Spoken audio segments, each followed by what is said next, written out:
Hi friends, అందరికీ good morning అండి. అందరూ బాగున్నారా? నేనైతే బాగున్నాను. ఈరోజు అయితే ఒక లంచ్ బాక్స్ రెసిపీతో అయితే మేము ముందుకు వచ్చేసాను. వీడియోలోకి వెళ్ళిపోయే ముందు వీడియో నచ్చితే వెంటనే లైక్ చేయండి, షేర్ చేయండి, కమెంట్ చేయండి, అట్లాగే సబ్స్క్రైబ్ చేయడం మాత్రం మర్చిపోవద్దు.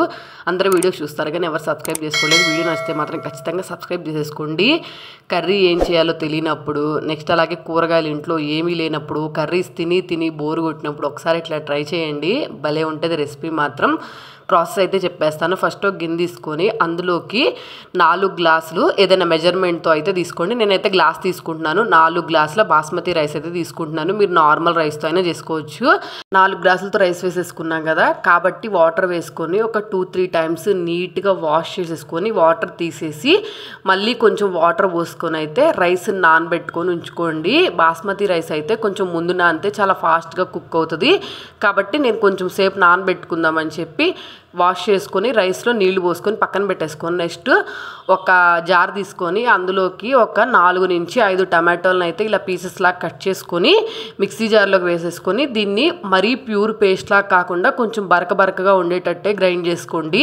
నేనైతే అలాగే గ్రైండ్ చేసుకుంటాను. మీరు కావాలనుకుంటే మీ ఇష్టం, తింటారనుకుంటే బరకగా చేసుకోండి, లేకపోతే ప్యూర్ పేస్ట్ లాగా అయితే చేసేసుకొని పక్కన పెట్టేసుకోండి.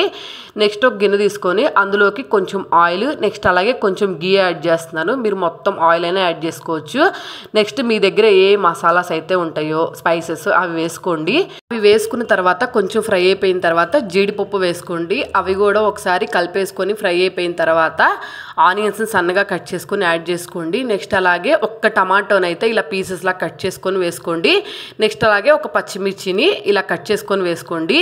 ఇప్పుడు ఇవన్నీ లో ఫ్లేమ్లో కుక్ అయ్యేంత వరకు ఫ్రై చేసుకోండి. ఎందుకంటే ఆనియన్స్ కొంచెం ఫ్రై అవ్వాలి పచ్చివాసన లేకుండా. కాబట్టి ఒకసారి ఫ్రై చేసుకున్న తర్వాత మనం ముందుగా ప్యూరీ చేసుకొని ఉంచుకున్నాం కదా టమాటోని, అదైతే వేసేసుకొని ఒక 2 టేబుల్ స్పూన్లు అల్లం వెల్లుల్లి పేస్ట్ వేసుకొని ఇప్పుడు ఇదంతా బాగా ఫ్రై అయిపోయి పైన కొంచెం ఆయిల్ గీ తేలేంత వరకు అయితే ఫ్రై చేసుకోండి. ఎందుకంటే టమాటోని మనం మిక్సీ వేసాం కదా, ఎంతైనా కొంచెం పచ్చివాసన అయితే వస్తుంది. కాబట్టి మనం ముక్కలుగా కట్ చేసింది ఒక స్మెల్, అలాగే మనం మిక్సీలో చేసింది ఒక స్మెల్ వస్తుంది. కాబట్టి బాగా ఫ్రై అయ్యేంత వరకు ఫ్రై చేసేసుకోండి. నేను కరివేపాకు ఇక్కడ క్లిప్ మిస్ అయింది, కరివేపాకు కూడా యాడ్ చేసుకోండి. ఒకసారి బాగా కలిపేసుకొని ఫ్రై అయిపోయిన తర్వాత మనం ముందుగా నానబెట్టుకొని ఉంచుకున్నాం కదా ఆ రైస్ అయితే వేసుకొని ఒక్కసారి రైస్ అంతా విరగకుండా ఇట్లా కలిపేసుకోండి. కలుపుకున్న తర్వాత మనము 4 గ్లాసుల రైస్ వేసుకున్నాం కదా, కాబట్టి అదే గ్లాస్తో 6 గ్లాసుల వాటర్ అయితే వేసుకొని టేస్ట్కి సరిపడినంత సాల్ట్, అలాగే కొంచెం స్పైసీగా ఉండటానికి కారము, ఒక 1/2 టేబుల్ స్పూన్ గరం మసాలా, సన్నగా కట్ చేసుకున్న కొత్తిమీర, నేను పుదీనా వేయలేదు, మీరు కావాలనుకుంటే పుదీనా కూడా వేసుకొని ఒకసారి మొత్తం బాగా కలిపేసుకొని లో ఫ్లేమ్లో మనం రైస్ ఎలా కుక్ చేసుకుంటామో నార్మల్గా అలా అయితే కుక్ చేసుకోవాలి. బాస్మతి రైస్ తీసుకున్నాం కాబట్టి ఎక్కువగా ఒదిగిచ్చిద్ది. నెక్స్ట్ అలాగే మనం జాగ్రత్తగా వండుకోవాలి బాస్మతి రైస్తో. అయితే నార్మల్ రైస్ అయితే మనం ఎలా వాటర్ తీసుకుంటాం ఏంటి మనకు ఐడియా ఉంటుంది కదా, కాబట్టి దానికి తగ్గట్టు అయితే వాటర్ వేసుకొని రైస్ని కుక్ చేసుకున్నామంటే టమాటో రైస్ అయితే రెడీ అయిపోతుంది. టమాటో రైస్ అంటాం కానీ టమాటో పలావ్ అంటే బాగుంటుంది. ఎందుకంటే పలావ్ దినుసులు అవన్నీ వేస్ట్ చేసాం కదా, టేస్ట్ అయితే చాలా బాగుంది. ఎందుకంటే కొంచెం వెదర్ చల్లగా ఉంటుంది, అది రెగ్యులర్గా తిన్న కూరలు తినబుద్ధి కావట్లేదు అసలు. అందుకని చెప్పి కొంచెం స్పైసీగా డిఫరెంట్గా ఉండాలని చెప్పి మా పాప అయితే ఎప్పుడు కూరలేనా బోరుగా అని ఫీల్ అవుతుంది. అందుకని చెప్పి ఇట్లా డిఫరెంట్గా ఉండాలని చెప్పి ఇలా ట్రై చేశాను. మీరు మీ పిల్లలకి ఎప్పుడైనా లంచ్ బాక్స్లోకి పెట్టాలని చెప్పినా కానీ లంచ్ బాక్స్ రెసిపీ అయితే సూపర్గా సెట్ అవుతుంది. నేను ఇదే ప్రాసెస్ షార్ట్ వీడియోలో ఇంకోలాగా చూపిస్తాను. మనం టమాటోస్ని సన్నగా కట్ చేసుకొని ఫ్రై చేసుకొని కుక్ చేసుకున్న రైస్ కలుపుకున్నామంటే అది టమాటో రైస్ అయితే అయిపోతుంది.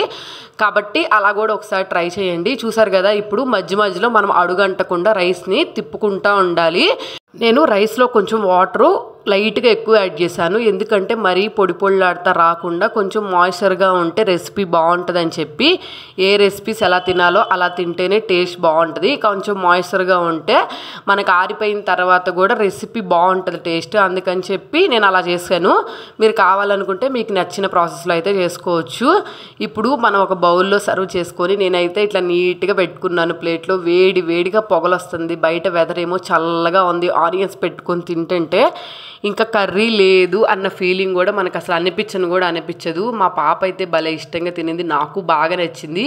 మీరు మీ పిల్లలు ఎప్పుడైనా బోర్గా ఫీల్ అయితే రెసిపీస్ కొంచెం డిఫరెంట్గా చేయాలి అనుకుంటే ఒకసారి ట్రై చేయండి. 1 పాట్ రెసిపీ లాగా కూడా డిఫరెంట్గా బాగుంటుంది అన్నమాట. దీంట్లోకి కాంబినేషన్గా అయితే మనము ఏం కర్రీ చేసుకోవాల్సిన అవసరం లేదు, కానీ పెరుగు చట్నీ చేసుకున్నాం అనుకోండి, క్యారెట్, పచ్చిమిర్చి, ఆనియన్స్ వేసి ఇంకా టేస్ట్ అయితే సూపర్గా ఉంటుంది. ఒకసారి మీరు ట్రై చేయండి. ఎలా వచ్చింది ఏంటి కింద కమెంట్ సెక్షన్లో కమెంట్ చేయండి. అలాగే నా వీడియో నచ్చితే మాత్రం వెంటనే సబ్స్క్రైబ్ చేసేసుకోండి. అందరూ వీడియోస్ చూస్తున్నారు కానీ ఎవరు సబ్స్క్రైబ్ చేసుకోవట్లేదు. వీడియో నచ్చితే మాత్రం వెంటనే సబ్స్క్రైబ్ చేసేసుకోండి. అలాగే లైక్ చేయడం మాత్రం మర్చిపోవద్దు.